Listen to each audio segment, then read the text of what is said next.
विधानसभा निवडणुकीआधी दोन माणसं भेटायला आली होती। ते 160 जागा जिंकून देण्याची गॅरंटी देत होते। नागपूरमध्ये शरद पवारांचा मोठा गौप्यस्फोट।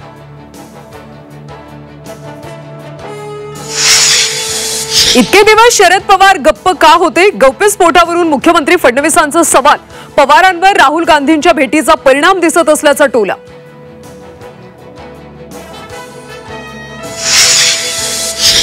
ठाकरेंच्या युतीबाबत एकवाक्यता कशी करता येईल चर्चा करू। ठाकरे बंधूंच्या युतीवर शरद पवारांचं वक्तव्य।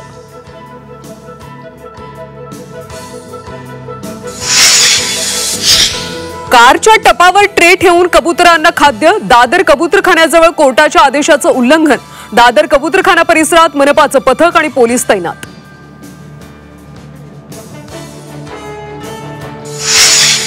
प्रांजल खेवलकर ड्रग्ज केस प्रकरणाचा मानवी तस्करीच्या अनुषंगाने तपास करा।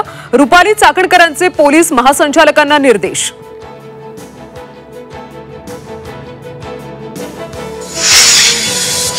बीडमध्ये वाल्मी कराड गँगची गुंडगिरी सुरूच। कराड विरोधात पोस्ट करणाऱ्या तरुणाला बेदम मारहाण करत माफी मागायला लावली। व्हिडिओ सोशल मीडियावर जोरदार व्हायरल।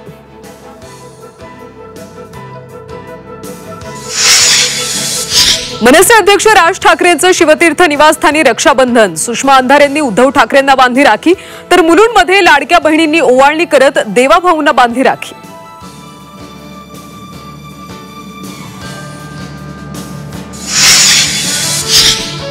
आणि बेळगावच्या सौंदत्ती रेणुका मंदिर परिसरात ढगफुटी। रेणुका मंदिर परिसर जलमय। शेकडो गाड्या वाहून गेल्या। व्यापाऱ्यांचं देखील नुकसान।